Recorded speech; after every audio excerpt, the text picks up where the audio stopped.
Sickness, madness, and death were the black angels that watched over my cradle.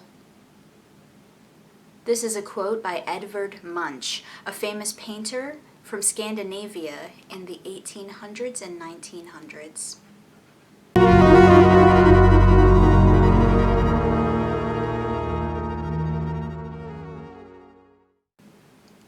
Now, before you say you don't know who Edvard Munch is, let me just show you his most famous painting.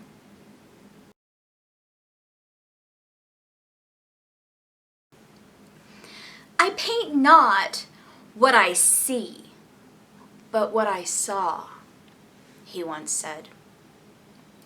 And Edvard Munch saw some very horrible things. He had been born into one of the world's most horrible outbreaks of tuberculosis, and he literally saw people dying all around him. Often sick as a child, his only comfort was his mother, until he saw her die in childbirth when he was only 5 years old. One by one, Edvard lost everyone that he loved, until he was alone with his abusive father.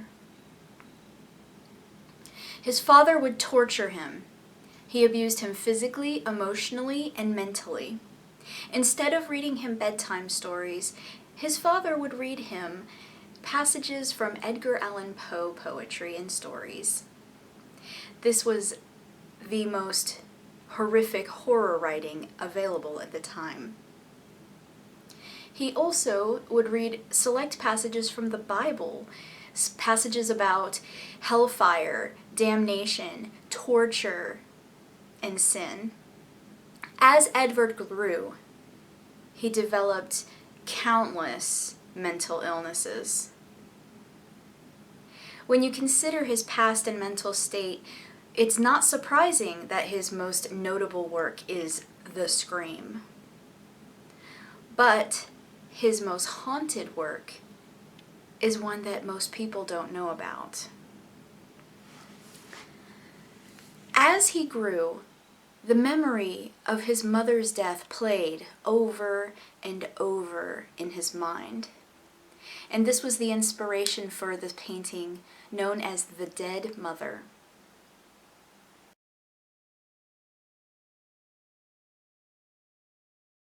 In this painting, you can see a young girl covering her ears, her eyes wide with horror, standing in front of the corpse of her own mother.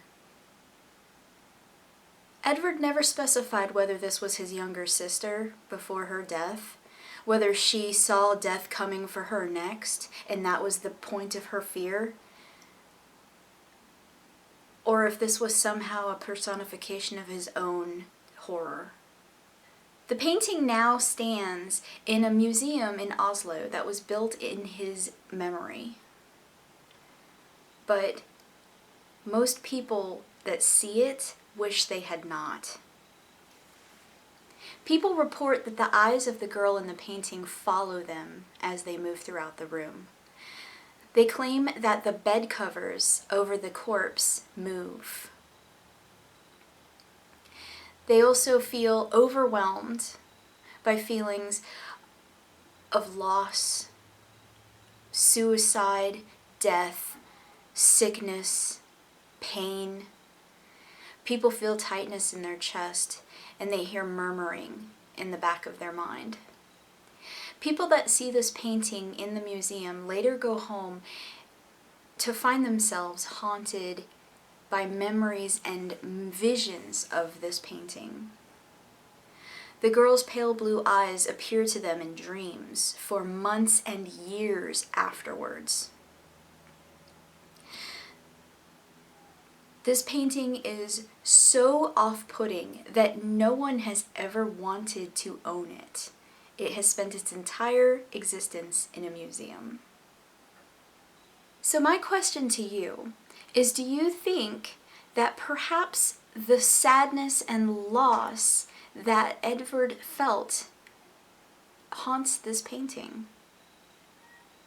Do you think it's possible for an object to be haunted or attached to a feeling? Let me know what you think in the comments below. If you like this story, give me a thumbs up, and if you want to hear more paranormal stories, don't forget to subscribe because I share a new one every single Saturday. Thank you so much for watching. I'm going to talk to you later. Bye.